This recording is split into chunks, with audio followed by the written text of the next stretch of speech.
All right. Where do we go? Where do we go? Okay, Bill. Really want to thank you for the podcast. It has helped me tremendously in getting through one of the hardest times of my life. Well, thank you very much. I won't drag it out too much, but basically, my wife and I had a daughter, and 2 years later, we ended up with triplets too.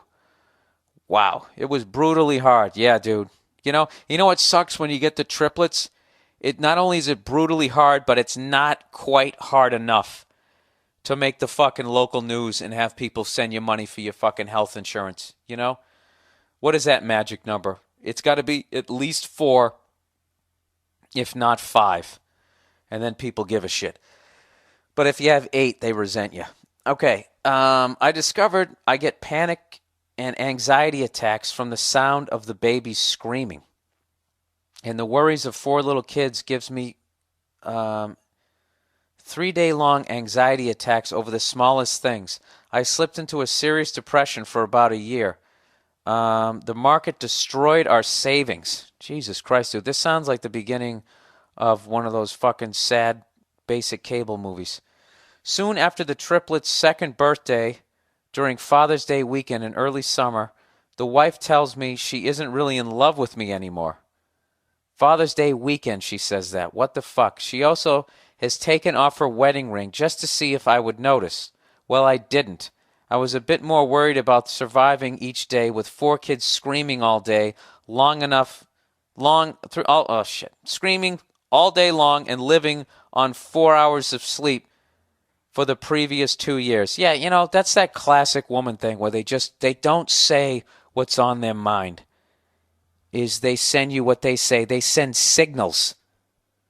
And all these fucking dumb cunts who host these shows on TV, what do they say? Yeah, women send signals all the time and guys don't see them. Why are you sending signals? Are you fucking mute? Say what the problem is. Stop sitting over in the corner of the living room fucking flashing a flashlight at me. Like I know Morse code or whatever the fuck that is. What is that called when the Navy ships would do the light thing? Is that Morse code with the light? I don't know what the fuck it is. I'm not happy in my marriage, so you fucking slide your ring off. You know what I mean? I barely notice when you get a fucking haircut. I got 4 fucking babies over here. You fucking... Ugh. Thank God I'm not married. Thank God. Thank God. Okay, let's plow ahead here. All right. So I take the warning seriously, and I get my ass in gear. Okay, now in defense of her, if you were like really, going through a depression and shutting down, I don't know if you weren't helping with the kids, that would also put some tension on it. See, look at me, trying to be a little fair and balanced, just like Fox News. So I take the warning seriously and I get my ass in gear. I needed that shake-up since wallowing in depression is easy, but getting out of it is very tough.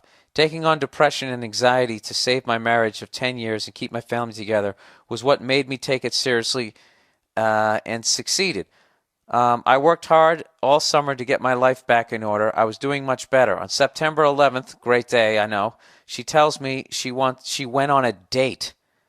She had serious feelings for the guy. She had been seeing him for a while. They worked together at school. Rather than get mad or freak out, my first words were, I forgive you, since all I wanted was to save my kids from divorced parents.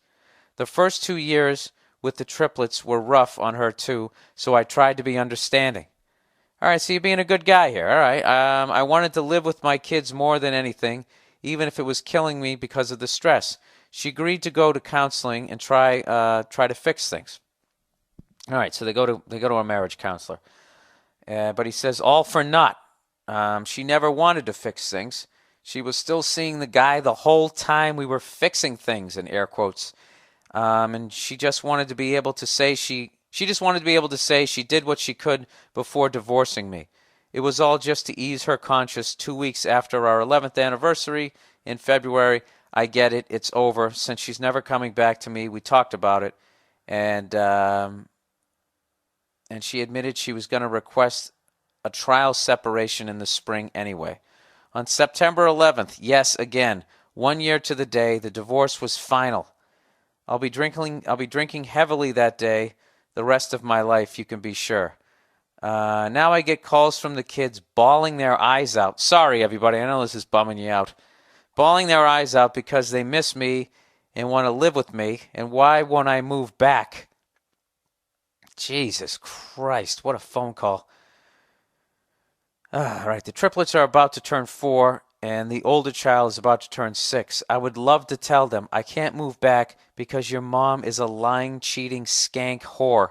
And she left me for that guy, Kevin, who comes over now, who's 10 years younger than her, who also teaches at her school.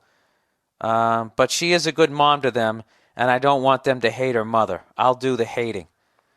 See, this guy's a good guy, and I bet a lot of women will listen to this shit. You know, right off the bat, they women stick together. I don't know why they do that. They would, when he called her a lying, cheating skank whore, I bet a good 30% of the women who listened to that were actually like, well, she did. The reason why she did it was because you were in a depression, you were helping the kids. That's why she went out and sucked another cock. Yeah, let that roll around your feminine brain for half a fucking second. You like how I create arguments? For all I know, 100% of women are agreeing with me on this one. Anyways, let's plow ahead here. Now I would like to thank you for all your comedy. I discovered your podcast soon after I moved out, and every one of them has made my computer work better. You've eased my anxiety. All right, let's get to underrated. I do, and I appreciate all the compliments, but it's just weird for me to sit here reading what a great fucking dude I am. Let me tell you why you're awesome, Bill.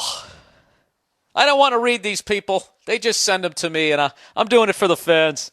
Anyways, he says, what the fuck is it?